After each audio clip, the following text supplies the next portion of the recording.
बिस्मिल्लाहिर्रहमानिर्रहीम। अस्सलाम वालेकुम everyone.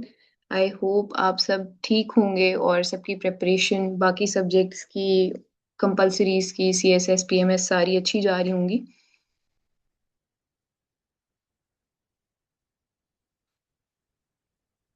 Let's start with brief introduction of myself. I am Dr. Abiha Asghar. मैंने CSS और पीएमएस दोनों एग्जाम्स में मैं अपेयर हुई हूँ और दोनों एग्जाम्स के अंदर साइकोलॉजी जो है it has been one of my highest scoring subject in both the exams.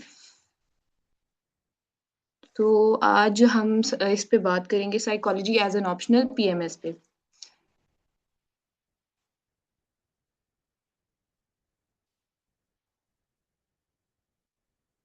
चलें जी, तो पहले तो मैं आपको बताती हूँ ब्रीफली कि हम ओवरऑल इस सेशन में किस किस चीज़ पर डिस्कशन करेंगे। सबसे पहले तो बहुत मेजर क्वेश्चन जो मुझे आ रहा है काफ़ी सारे स्टूडेंट्स की तरफ से कि साइकोलॉजी जो है ठीक है सीएसएस के लिए तो हमने पढ़ लिया है। अब अगर हम पीएमएस में भी उसको ऑप्ट करना चाहते हैं तो उसके क्या डिफरेंसेस हैं और एडिशनली हमें उसमें क्या करना पड़ेगा और स्ट्रैटेजी को किस तरह से रिवाइज या चेंज करना पड़ेगा। तो सबसे पहले हम इस चीज़ पर बात करेंगे। फिर हम बात करेंगे कि जी साइकोलॉजी जो है उसको हमें पीएमएस में स्पेसिफिकली क्यों प्रायोरिटाइज करना चाहिए। ठीक है।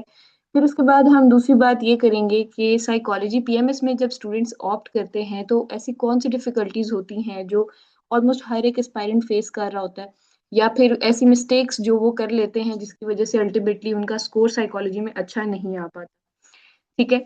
फिर हम बात करेंगे कि अपने इस कोर्स के अंदर हम उन डिफिकल्टीज को और उन इश्यूज को कैसे रिजॉल्व करेंगे, ओवरऑल हमारा कोर्स का स्ट्रक्चर क्या होगा। ठीक है। और उसके अलावा साइकोलॉजी कौन कौन से या किस किस टाइप के एस्पायरेंट्स जो हैं वो यूज कर सकते हैं as an optional depending upon कि उनका बैकग्राउंड कौन सा है, इधर वो साइंस बैकग्राउंड से हैं या इंजीनियरिंग से हैं या सोशल साइंसेज से हैं, ह्यूमैनिटी से हैं। कोई भी अगर उनका डाइवर्स बैकग्राउंड है तो किस किस को ज्वाइन करना चाहिए और किसको नहीं करना चाहिए। फिर ये सीएसएस और पीएमएस की साइकोलॉजी की पेपर अटेम्प्टिंग में सिलेबस में जो डिफरेंसेस हैं थोड़े बहुत हम उनको डिस्कस करेंगे। फिर उसके बाद पेपर वन और पेपर टू पीएमएस में जो दो हमारे पास दोनों एग्जाम्स के लिए जो हमारा सिलेबस है उनके अंदर हमारे फोकस एरियाज कौन कौन से होंगे। फिर उसके बाद हम डिस्कस करेंगे जो एग्जामिनर है वो आपके पेपर के अंदर पहले तो वो पेपर कैसे सेट करता है आपका पीएमएस के अंदर और उसकी एक्सपेक्टेशन आपसे क्या होगी, फिर हम इस चीज़ को डिस्कस करेंगे। और एट द एंड हम पास पेपर के जो पीएमएस के ट्रेंड्स रह चुके हैं हम उनको डिस्कस करेंगे। फिर हम ओपन होंगे, जो भी हमारी डिस्कशन होनी होगी, जो भी आपके क्वेश्चंस होंगे, इन सारी चीज़ों को हम आज के सेशन के अंदर लेकर चलेंगे। और रही बात डेमो लेक्चर की तो वो at the end of the lecture आपको मैं लिंक दूंगी मेरे रिकॉर्डेड जो लेक्चर है, तो वो डेमो लेक्चर आप वहां से देख सकेंगे। और उसके अलावा क्वेश्चंस जो हैं वो एंड पे जो मैं जब ये सारी प्रेजेंटेशन मेरी हो जाएगी तो एट द एंड फिर मैं आपसे क्वेश्चंस लूंगी। ठीक है। तो सबसे पहले तो ये बात कर लें कि जी साइकोलॉजी को चूज क्यों करना चाहिए।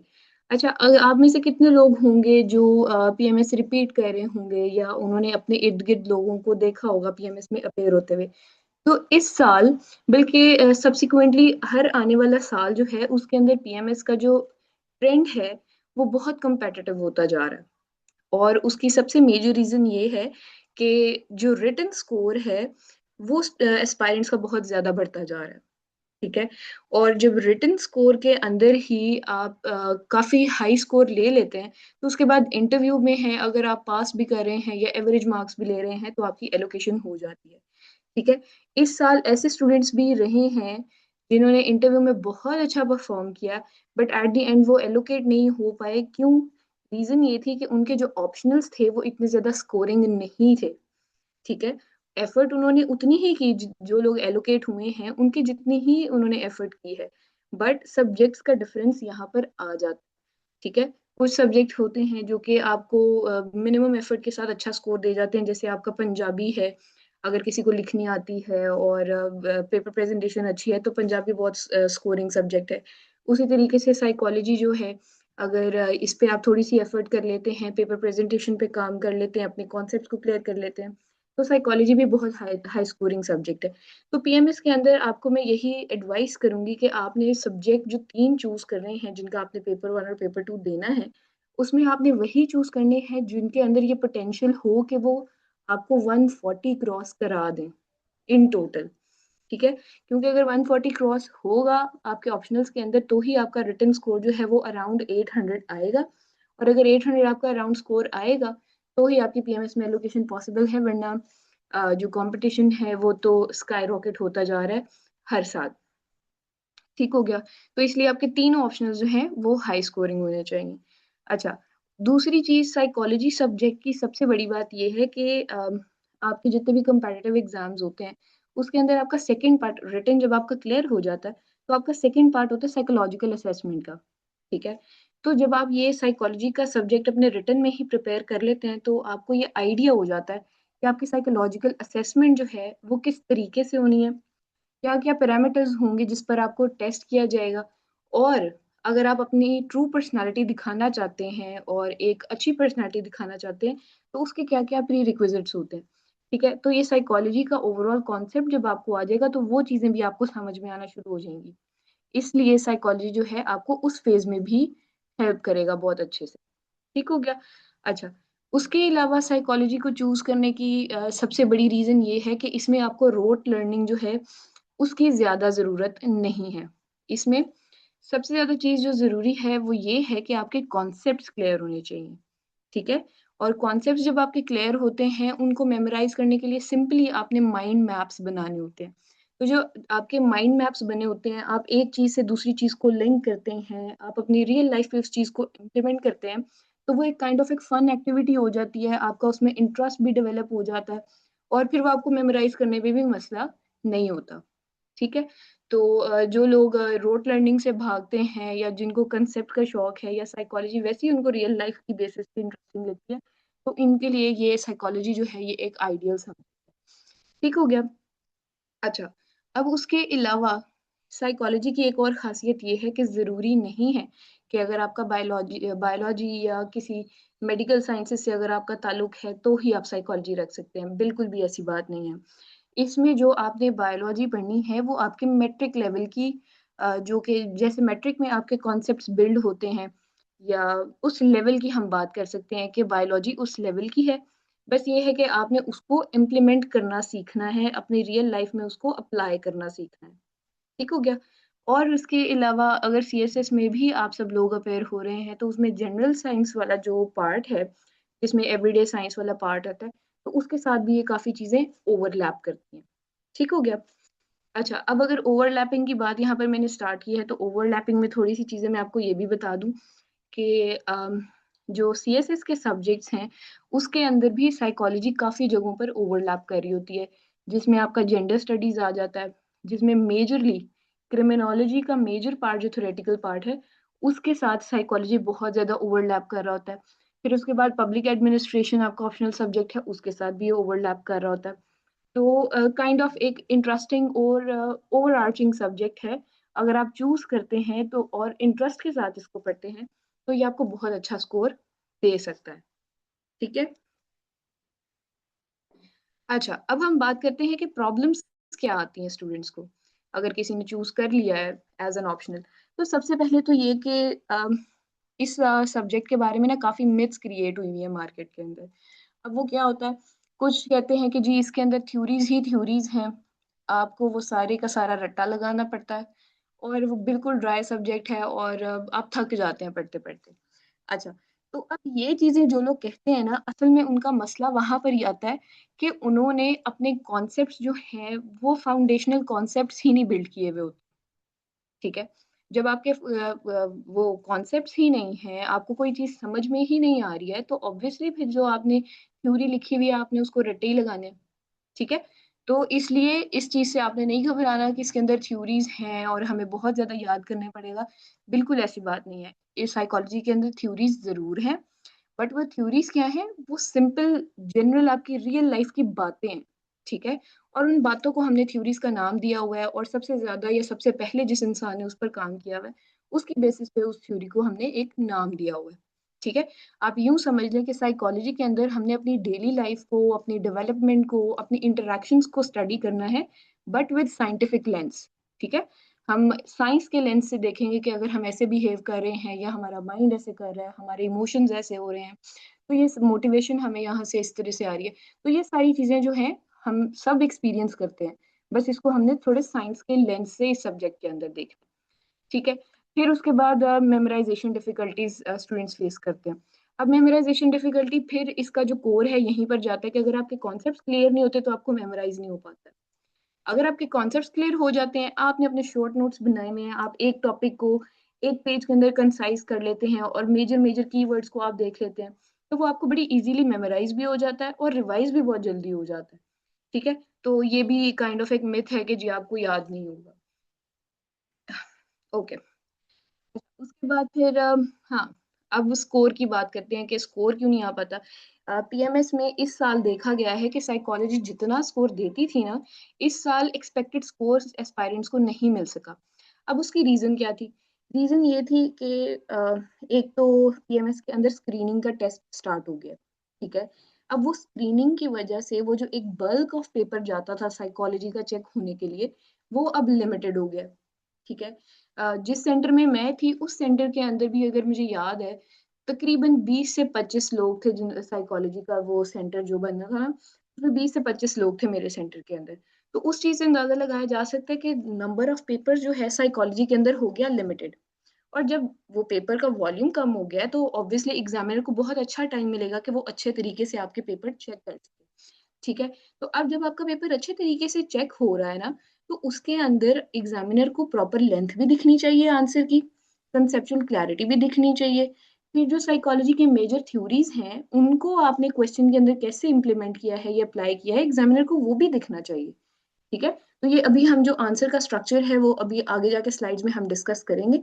तो अभी हम बात कर रहे हैं कि इशू कहाँ आता है। तो इशू ये मैं बता रही हूँ कि जो स्टूडेंट्स अटेम्प्ट करते हैं, अटेम्प्ट करने में या तो वो थ्योरीज की एप्लीकेशन को मिस कर देंगे या रियल लाइफ एग्जांपल्स को मिस कर देंगे। तो वहां पर फिर काम खराब हो जाता है, मार्क्स जो है वो डिडक्ट होना शुरू हो जाते हैं। अदरवाइज 20 में से 18-19 नंबर आपको साइकोलॉजी दे सकती है, और ये बहुत कम सब्जेक्ट्स होते हैं जो इस लेंथ तक जा सकते हैं। ठीक हो गया। अच्छा। पूर आंसर स्ट्रक्चर भी हमने डिस्कस कर लिया। इन्फोग्राफिक्स की अब हम बात करते हैं जी। अब साइकोलॉजी जो है ये एक साइंटिफिक सब्जेक्ट है। ठीक है। इसको आप जितना पैराग्राफ्स भर भर के लिखेंगे ना, आपका उतना ही वो नेगेटिव इम्पैक्ट जाएगा। ठीक है। आपने वहां पर पैराग्राफ्स लिखने हैं, बट ऐसे नहीं कि आपने एक एक पेज का 1.5 पेज के पैराग्राफ के अंदर आपने अपने आंसर को एक्सप्लेन कर दिया। आपने मेजरली कॉन्सेप्ट्स को, प्रोसेसेस को, फिनोमिना को, थ्योरी को, इन सारी चीजों को ना क्रिएटिव वे में, इन्फोग्राफिक्स की वे में शो करना है पेपर के अंदर, ताकि आपके एग्जामिनर को चेक करने में भी आसानी हो और उसको आपका पेपर बाकी कैंडिडेट से डिफरेंट लगे। ठीक हो गया। तो जितने ज्यादा इन्फोग्राफिक्स होंगे, जितना एग्जामिनर के लिए इजी होगा, जितना उसको एक नजर में एग्जामिनर को ये हिंट चला गया कि जी इस स्टूडेंट के कॉन्सेप्ट क्लियर हैं, उतना ही वो आपके फायदे में जाएगा। ठीक हो गया। तो ये साइकोलॉजी के कुछ मिथ्स क्रिएट किए हुए होते हैं लोगों ने कि जी मुश्किल है, थ्योरेटिकल है, याद नहीं होता है। तो ये उसके ये रीजंस हैं। अगर आप इन चीजों पर काम कर लेते हैं तो साइकोलॉजी में बहुत अच्छा स्कोर आ जाता है और प्रिपेयर करने में भी मसला नहीं होता। अच्छा जी। तो अब ये सारे इश्यूज जो मैंने आपको पीछे एक्सप्लेन किए हैं जो कि स्टूडेंट्स फेस करते हैं, अब हम अपने कोर्स के अंदर उनको कैसे कवर करेंगे? पहले तो हमारे कोर्स में हम ओवरऑल हमारा फोकस होगा कि कॉन्सेप्ट्स को हम बिल्ड करें। मेरे प्रीवियस स्टूडेंट्स भी कुछ इस ओरिएंटेशन में हैं, तो उनको एक्सपीरियंस होगा कि आई स्ट्रेस अपॉन के आपका कॉन्सेप्ट जो है वो क्लियर होना चाहिए।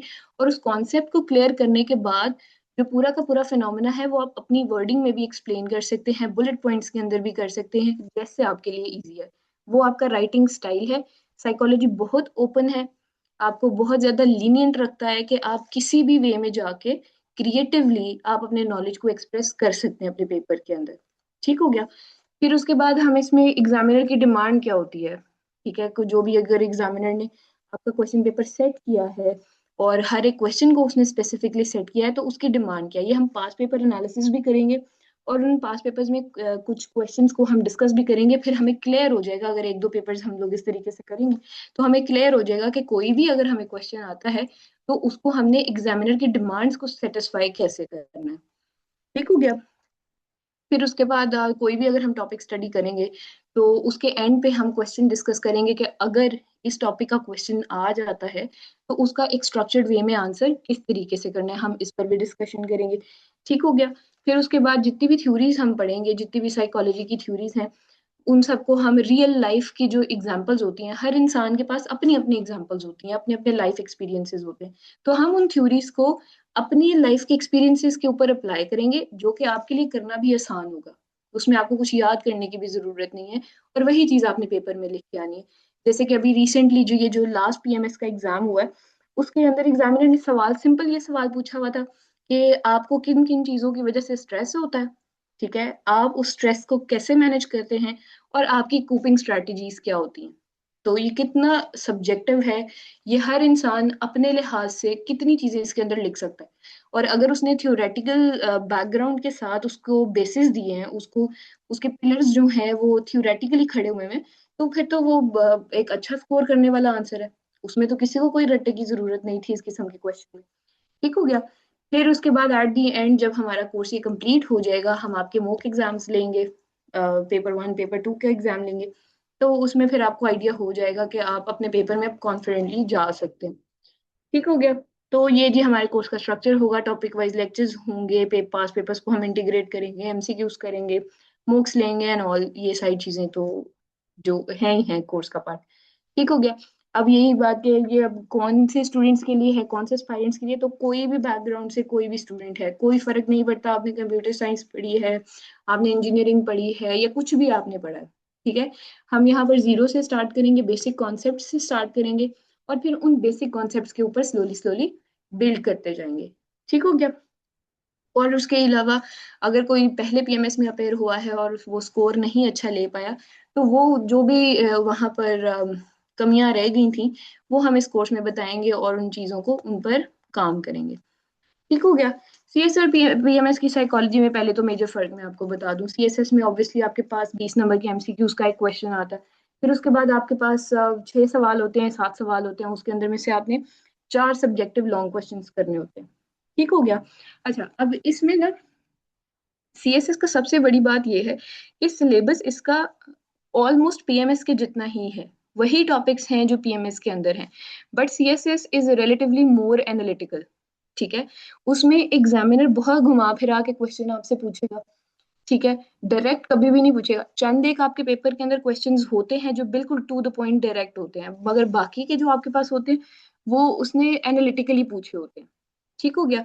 मगर पीएमएस का क्या है कि पीएमएस में कोई एमसीक्यूज नहीं होते हैं आपके। दोनों पेपर्स के अंदर आपने 5 लॉन्ग क्वेश्चंस आपने करने होते हैं, 5 ईच करने होते हैं, टोटल 8 उन्होंने दिए होते हैं। तो बस उसमें ये है कि क्योंकि वो सिलेबस डिवाइड हो जाता है, ठीक है, कुछ टॉपिक्स आपके पेपर 1 में चले गए, कुछ पेपर आपके पेपर 2 में चले गए, तो अब ऑब्वियसली अगर पेपर 1 में आपके टोटल 7 टॉपिक्स हैं, ठीक है, और आपके पेपर में आने ही 8 क्वेश्चंस हैं, तो ये तो बड़ा ही ऑब्वियस है कि हर एक टॉपिक में से एक एक लॉन्ग क्वेश्चन आएगा। ठीक है, तो जब आपको पता है कि हर टॉपिक में से 8 लॉन्ग क्वेश्चन आने हैं, तो 5 तो आप फिर उस, अगर आपने लिमिटेड भी स्टडी की, जो कि मैं रिकमेंड नहीं करती, आपको पूरा सिलेबस करना चाहिए, तो अगर आपने उसमें से लिमिटेड स्टडी भी की है तो आप अपने 5 क्वेश्चंस तो आप इजीली पीएमएस में पूरे कर सकते हैं दोनों पेपर्स के अंदर। बट अब यहाँ पर डिफरेंशिएटिंग पॉइंट क्या आता है, अगर किसी स्टूडेंट ने कोई टॉपिक स्किप नहीं किया और उसने 8 के 8 टॉपिक्स या 7 जो कि आपके ईच पेपर में हैं, सारे टॉपिक्स प्रिपेयर किए हैं, तो अब पेपर के अंदर उसके पास लेवरेज होगा। कौन सा लेवरेज होगा, कि वो डिसाइड करेगा वहां बैठ के, अच्छा ये मुझे 8 के 8 सवाल आते हैं, मुझे सबसे ज्यादा इंफोग्राफिक्स किस में आते हैं। ठीक है, कौन सा ऐसा क्वेश्चन है जिसके अंदर बहस जो है, यानी थ्योरेटिकल डिबेट जो है वो कम है।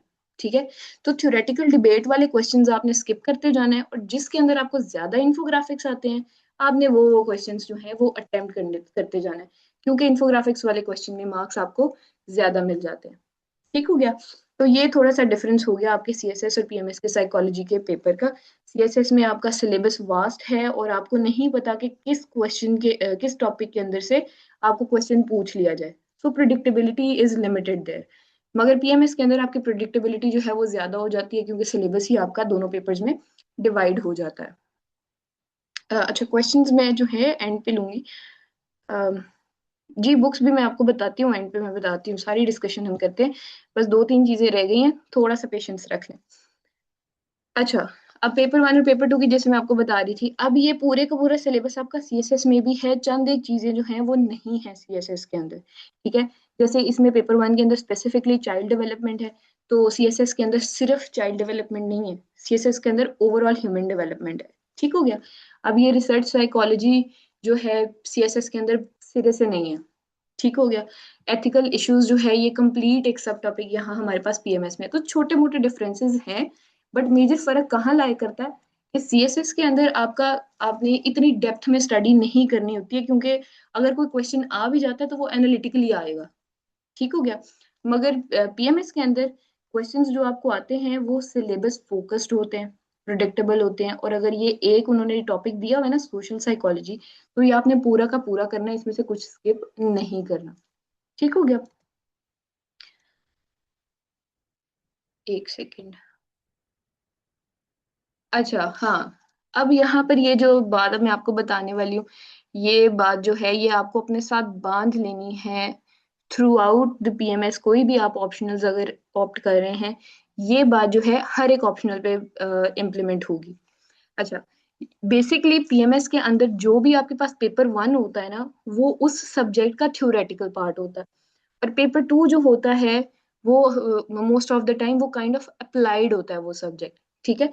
जैसे साइकोलॉजी की बात कर लें तो पेपर 1 में मेजरली थ्योरेटिकल अप्रोच के ऊपर फोकस होता है। जो सारे टॉपिक्स पेपर 1 के सिलेबस में है ना, वो बेसिकली थ्योरेटिकल है, ठीक हो गया? और पेपर 2 के सिलेबस में जितने भी आपके टॉपिक्स हैं वो काइंड ऑफ अप्लाइड है, ठीक है? ये अगर यहाँ पे आप टॉपिक्स की लिस्ट देखें ना तो यहीं से ही आपको पता लग जाता है, ठीक है? ये सारी चीज़ों को हम यहाँ पर अप्लाई करते हैं। तो अब पेपर 1 क्योंकि थ्योरेटिकल है, इसका मतलब ये नहीं है कि आपने अप्लाइड पार्ट को स्किप कर देना। ये होती है आपकी हाई स्कोरिंग टेक्निक कि आपसे अगर एग्जामिनर ने मेजरली थ्योरेटिकल पार्ट पूछा है ना, तो उस क्वेश्चन को एंड करना है आपने अप्लाइड एग्जांपल्स के साथ। ठीक हो गया? इसी तरीके से पेपर 2 के अंदर अगर आपसे अप्लाइड क्वेश्चन ही होंगे सारे, ठीक है? मगर उन अप्लाइड क्वेश्चन की जो आपने बेस रखनी है, जो आपने उस क्वेश्चन की नींव रखनी है, वो आपने थ्योरेटिकल पार्ट से रखनी है। तो ये इन दोनों का इंटरप्ले अगर आप अपने पेपर्स में करेंगे, तो ये आपको बहुत अच्छा स्कोर देगा, पीएमएस के कोई भी ऑप्शनल अगर आप ऑप्ट कर रहे हैं।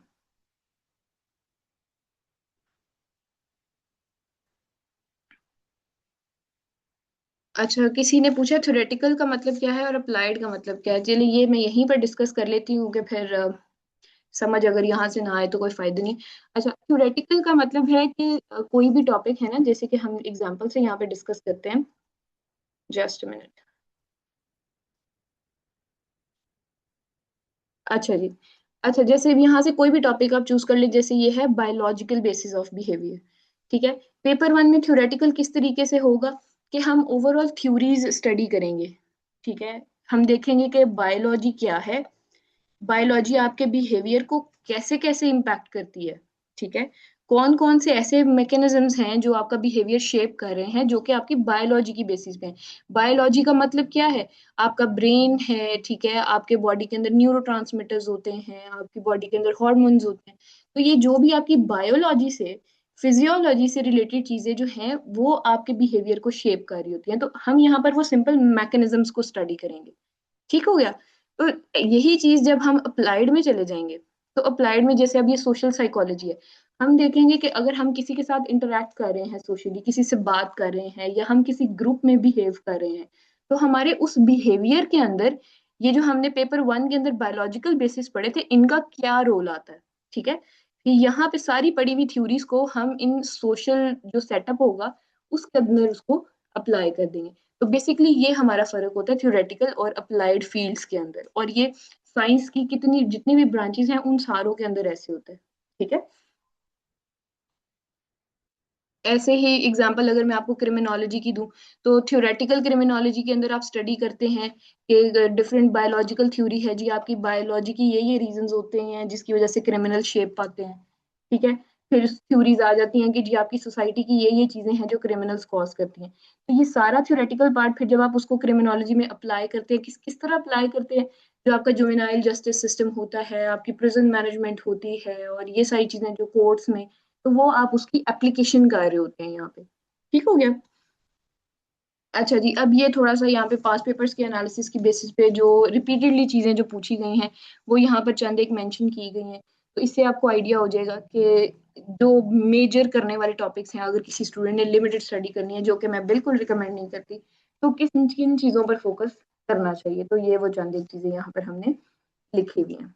चलें जी, अब किसी के जो भी क्वेश्चंस हैं साइकोलॉजी एज एन ऑप्शनल को लेके, सॉरी, किसी के कोई भी क्वेश्चंस हैं तो आप अनम्यूट करके मेरे से पूछ सकते हैं। एनालिटिकल बता दें। अच्छा, एनालिटिकल क्या होता है? जैसे कि सीएसएस के ही मैं आपको एक क्वेश्चन की एग्जांपल दे देती हूँ। सीएसएस में अभी देखें, आप टॉपिक स्टडी करेंगे मोटिवेशन, आप टॉपिक स्टडी करेंगे इमोशन, ठीक है। अब मैं आपको पूछूंगी, बुक्स में तो हमने इस तरीके से पढ़ा होगा कि जी मोटिवेशन की ये डेफिनेशन होती है, इस चीज को हम मोटिवेशन बोलते हैं, ठीक है। मोटिवेशन क्रिएट होने के ये रीजंस होते हैं, ये थ्योरीज होती हैं, और उसके बाद मोटिवेशन अगर आपकी किसी की कम होनी होती है, उसके ये रीजंस होते हैं, ठीक है। ये हमने सारी चीज मोटिवेशन में पढ़ ली, ठीक हो गया। इसी तरीके से हमने इमोशंस पढ़ लिए कि जी इमोशन की डेफिनेशन ये है, टाइप्स ये हैं, थ्योरीज ये हैं, एक्सप्लेनेशन ये, ठीक है। अब एग्जामिनर आपको सवाल क्या पूछेगा? वो ये नहीं पूछेगा जी काइंडली एक्सप्लेन के इमोशन क्या होते हैं या उसकी टाइप्स क्या होती हैं, या वो ये नहीं पूछेगा जी मोटिवेशन बता दें या मोटिवेशन की आप मुझे एक्सप्लेनेशन दे दें। वो कहेगा कि आपका बिहेवियर जो है वो कैसे इम्पैक्ट आ रहा है उसके ऊपर आपके इमोशंस का, या आपकी मोटिवेशन और इमोशन कलेक्टिवली आपके बिहेवियर को कैसे शेप कर रहे हैं, ठीक है। तो जब वो इस किस्म का सवाल पूछेगा तो इसके अंदर आपका एनालिसिस चेक हो रहा है, ठीक है। अब आपने अपने कॉन्सेप्ट से, आपने अपनी सोच समझ से बताना है कि आपका बिहेवियर कैसे इम्पैक्ट होता है। तो सीधी सी बात है, अगर आपको किसी चीज की मोटिवेशन मिली हुई है, आप बताएंगे कि जी कि ये मोटिवेशन की रीजन ये है कि जी मैं पैसा कमाना चाह रहा हूँ, ठीक है, मैं रुतबा कमाना चाह रहा हूँ, ये मेरी मोटिवेशन है। तो इस मोटिवेशन के लिए मैं क्या करूंगा? मेरा बिहेवियर चेंज हो जाएगा जी, मैं मेहनत करने लग जाऊंगा, मैं और पढ़ाई करने लग जाऊंगा, या मैं अपने काम में दिल लगाना शुरू कर दूंगा, तो अल्टीमेटली मुझे वो चीज मिल जाएगी। तो ये जो मेहनत करने वाला बिहेवियर है, ये मोटिवेशन कहाँ से आई, ठीक है, मोटिवेशन कैसे क्रिएट हुई? तो ये इस तरीके से जब आप एनालाइज करके चीजों को लिंक करके बताते हैं, तो ये आपका एनालिटिकल पार्ट होता है। अच्छा, if someone has opted psychology in CSS, in how much time he can prepare it for PMS? अगर तो आपका CSS के लिए 100% आपका प्रिपेयर्ड है, आपने मूक एग्जाम्स दिए हैं, पेपर अटेम्प्टिंग आपकी बिल्कुल ठीक है, तो जस्ट 1 more week आपके लिए काफी होगा। आप PMS वाली, मतलब अगर दिन रात जैसे भी एक टाइम पे अगर आप एक सब्जेक्ट कर रहे हैं तो एक हफ्ता आप PMS को दें तो वो भी आपका हो जाएगा, मगर वो डेडिकेटेड होना चाहिए, डिवाइडेड नहीं होना चाहिए। अच्छा, does medicine background helps you in grasping psychological concepts in a better way? जी बिल्कुल। I mean background physiology and anatomy relevant, बिल्कुल। इसमें जो बायोलॉजिकल बेसिस वाला पार्ट है, और इसमें आपका एंडोक्राइन सिस्टम कंप्लीटली डिस्कस होता है। इसके अंदर आपका इसमें आपका नर्वस सिस्टम कंप्लीटली डिस्कस किया जाता है। फिर उसके बाद जब हम ट्रीटमेंट्स की तरफ आते हैं तो काफ़ी टर्मिनोलॉजीज जो है ना वो आपकी फिजियोलॉजी से, एनाटॉमी से आ रही होती हैं, तो ये आपको बहुत स्ट्रांगली आपको हेल्प करता है। जो जिन लोगों का बायोलॉजी है या फिजियोलॉजी बैकग्राउंड है, तो उनको डेफिनेटली ये करना चाहिए, साइकोलॉजी ऑप्ट करना चाहिए, ये काफ़ी हेल्पफुल रहता है। I studied psychology in BS just one subject basic, so is it good to opt psychology? बिल्कुल, अगर आपने कोई सब्जेक्ट ऑप्ट नहीं भी किया हुआ था तो आप साइकोलॉजी स्टार्ट से, बेसिक से हम पढ़ना शुरू करेंगे तो आप ये कर सकते हैं। मास्टर्स इन पब्लिक एड, तो अगर जिन्होंने ये पब्लिक एड में मास्टर्स किया हुआ है उन्होंने ह्यूमन रिलेशंस की थ्योरीज पढ़ी होंगी, उन्होंने पब्लिक मैनेजमेंट की थ्योरीज पढ़ी होंगी, तो वही सारी चीजें होंगी, बस जार्गन्स थोड़े डिफरेंट हो जाएंगे, ठीक है। जैसे एडमिनिस्ट्रेशन के अंदर तो वो गवर्नेंस और एडमिनिस्ट्रेशन रिलेटेड जार्गन्स होते हैं, यहाँ पर हमारे थोड़े जार्गन्स जो होंगे वो बायोलॉजी बेस्ड हो जाएंगे, और ह्यूमैनिटीज और सोशल साइंसेस सारा उस तरह के जार्गन्स हो जाएंगे, ठीक है। डेवलपमेंट बेसिस पे आ जाएंगे हम। जी, और इसके अलावा किसी का कोई क्वेश्चन? डेमो लेक्चर के लिए मैंने सोचा कि इसमें पीएमएस को लेके लोगों के क्वेश्चंस बहुत ज़्यादा थे, तो इसलिए मैं चाह रही थी कि इस ओरिएंटेशन को हम थोड़ा इंटरेक्टिव रखें, और जितने भी जिसके क्वेश्चंस हों हम उन सबको डिस्कस करें, इस तरह सबके इश्यूज जो हैं वो रिजॉल्व हो जाते हैं। बाकी डेमो के लिए आपको ये मैंने लिंक यहाँ पर दिया हुआ है, आप यहाँ से भी देख सकते हैं। अच्छा, बुक्स की जो बात है, अच्छा, साइकोलॉजी के लिए ना ये चीज बड़ी इंपॉर्टेंट है कि आपको जितनी भी एकेडमिक बुक्स मिलती हैं ना साइकोलॉजी की, आपका पीएमएस और सीएसएस दोनों का सिलेबस किसी एक बुक से कंप्लीट नहीं होता। ठीक हो गया। फिर उसके अलावा जो कि मार्केट के अंदर आपको मिलती हैं स्पेसिफिकली सीएसएस और पीएमएस के लिए बुक्स मिलती हैं, टू बी वेरी ऑनेस्ट वो भी कोई भी up to the mark book नहीं है। ठीक है। ये मैं आपको पर्सनल एक्सपीरियंस से बता रही हूँ। मैंने तो बेसिकली स्टार्ट ही ये फॉरेन ऑथर्स की जो डिफरेंट बुक्स थी उनसे किया था। बट मैंने अपने फेलोज के पास देखी थी दूसरी बुक्स, तो वो बिल्कुल भी ट्रस्टवर्दी नहीं है। तो हम क्या करेंगे, इस सेशन के अंदर मैंने 5 बुक्स से बेसिकली पढ़ा था, और मैं आपके नोट्स और लेक्चर जो हैं उन्हीं 5 बुक से कॉम्प्रिहेंसिवली बनाती हूँ, क्योंकि आपका एक टॉपिक एक बुक में, दूसरा टॉपिक दूसरी बुक में। ठीक है। और समटाइम्स ऐसा भी है कि एक टॉपिक अगर 2 बुक्स में मौजूद है ना, तो दोनों की एक्सप्लेनेशन डिफरेंट है। ठीक है। दोनों की डिस्कशन काइंड ऑफ डिफरेंट है। तो उसको कॉम्प्रिहेंसिवली कवर करने के लिए मैं 3-4 डिफरेंट बुक से कंसल्ट करती हूँ, और फिर उनको कंबाइन करके एक जो है वो एक लेक्चर या एक टॉपिक को नोट्स कंप्लीट करती हूँ। तो वो सारे नोट्स आपको मिलेंगे, उसकी आपने फिक्र नहीं करनी है। बट इसमें ये है कि जो आपके शॉर्ट नोट्स होंगे वो हर स्टूडेंट अपना खुद बनाएगा। ठीक है। क्योंकि जब आप शॉर्ट नोट्स बनाते हैं वो आप अपने माइंड मैप के अकॉर्डिंग बनाते हैं, और जब आपने अपने माइंड मैप से वो शॉर्ट नोट्स बनाए होते हैं ना, आपको ना तो याद करने में मसला होता है और ना ही वो फिर आपको रिवाइज करने में मसला होता है। ठीक है। आपको इंस्पिरेशन के लिए मैं दिखा दूंगी अपने शॉर्ट नोट्स, वो मैं आपके साथ शेयर भी कर दूंगी। बट सबने इंडिविजुअली अपने नोट्स बनाने हैं। अच्छा, पेपर अटेम्प्टिंग टेक्निक्स का थोड़ा बता दूं। तो जी, पेपर अटेम्प्टिंग टेक्निक्स जो है ना, ये काफी डिस्कशन जो है इसमें जरूरी है। मैं नहीं चाहती कि इस पे थोड़ा टाइम लगे, बट थोड़ा सा मैं ये बता देती हूँ कि इसमें आपको पेपर अटेम्प्ट करने में ना सबसे पहले तो क्वेश्चन को अंडरस्टैंड करना है। ठीक है। साइकोलॉजी में एक क्वेश्चन के अंदर आपसे 10 चीजें पूछी होती है एग्जामिनर ने। ठीक है। अब जब एग्जामिनर ने 10 चीजें पूछी है ना, तो आप उसमें से कुछ छोड़ नहीं सकते। आपने 10 की 10 बतानी है और उनको इक्वल इंपॉर्टेंस देनी है। ये नहीं कि एक की डेफिनेशन बता दी, एक की एक्सप्लेनेशन दे दी और एक को थोड़ा लेंथी कर दिया। अगर 10 चीजें पूछी हैं, वैसे 10 तो एग्जैजरेटेड हो गया, 3 से 4 चीजें मैक्सिमम पूछ ली जाती हैं, तो उन सारों को आपने इक्वली एड्रेस करना है। जो चीज एग्जैक्टली पूछी गई है आपने वही बतानी है। ठीक है। इररेलेवेंट नहीं हो जाना है। तो ये साइकोलॉजी में भी ये भी एक थोड़ा सा इशू स्टूडेंट्स फेस कर रहे होते हैं। तो अटेम्प्ट करने का बेसिकली स्ट्रक्चर क्या है कि सबसे पहले तो आपने इंट्रोडक्शन दे दिया। अब इंट्रोडक्शन करने के भी 2 तरीके हैं उसमें। या तो जैसे आप बाकी सब्जेक्ट्स के अंदर थोड़ा एक काइंड ऑफ एक तमहीद बांधते हैं इंट्रोडक्शन के अंदर ना, या तो साइकोलॉजी में आप उसी तरीके से पहले थोड़ी सी तमहीद बांधें और उसके बाद अपने आंसर को एड्रेस करने पे आए कि जी आपने डेफिनेशंस देना शुरू की, एग्जांपल्स दी, वो बाद में शुरू किया। एक तरीका ये है। दूसरा तरीका ये है कि आप अपने इंट्रोडक्शन वाले पार्ट को यूटिलाइज ही इसी तरीके से करें कि इंट्रोडक्शन के अंदर आप डेफिनेशंस, एग्जांपल्स, मेजर थ्योरिस्ट या कोई वहां पर किसी साइकोलॉजिस्ट का जिक्र होना बनता है, तो आप वो वाला काम इंट्रोडक्शन के अंदर ही कर लें। ठीक है।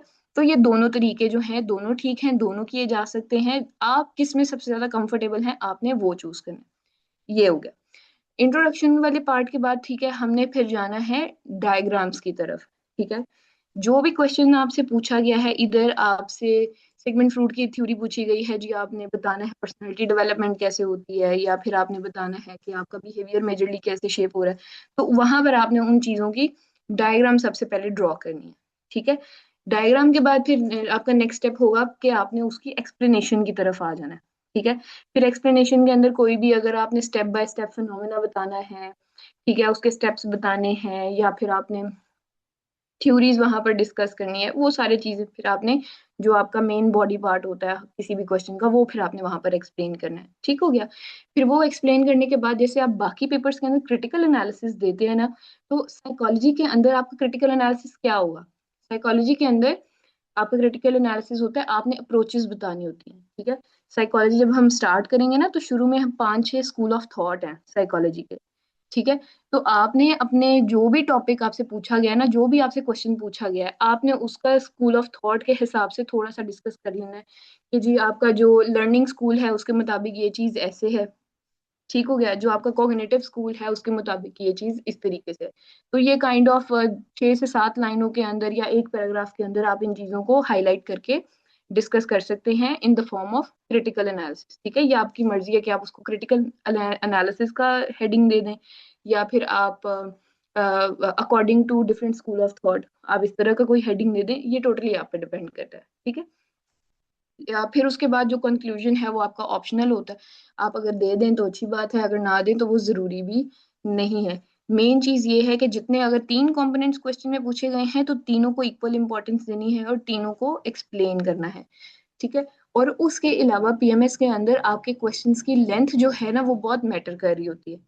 ठीक है, आप जितनी रिटर्न प्रैक्टिस करेंगे आपकी स्पीड लिखने की ज्यादा हो जाएगी, और अगर आप ज्यादा पेजेस तक आंसर लेके जा रहे हैं तो वो आपके फायदे में जाएगा। ठीक हो गया।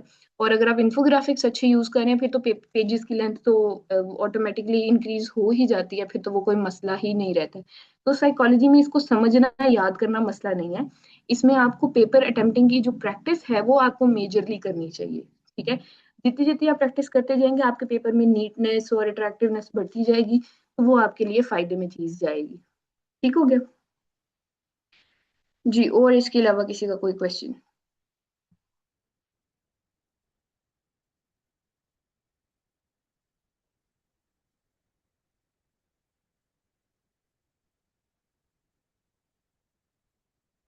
आप में से कितने लोग हैं जिन्होंने ऑलरेडी साइकोलॉजी सीएसएस में ऑप्ट किया हुआ है?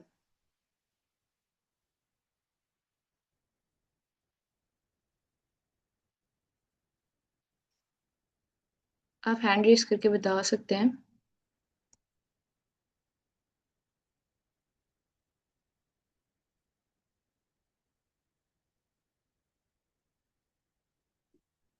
ओके, अभी तक तो सिर्फ एक हाथ खड़े हुए हैं। ठीक है, चलें। होपफुली अगर आप पीएमएस में साइकोलॉजी पढ़ लेंगे ना एक दफा तो फिर आप सीएसएस में भी ऑप्ट करेंगे। चलें जी, और अगर किसी का कोई क्वेश्चन है तो प्लीज पूछें।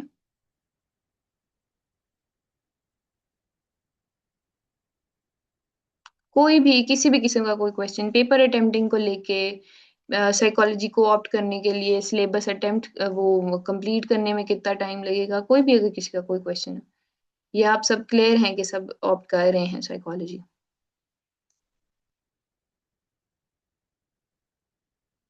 अभी तो साइकोलॉजी का जो सॉरी पीएमएस के एग्जाम्स जो हैं वो भी सुना है कि जनवरी में उसका हो जाना है, स्क्रीनिंग हो जाना है।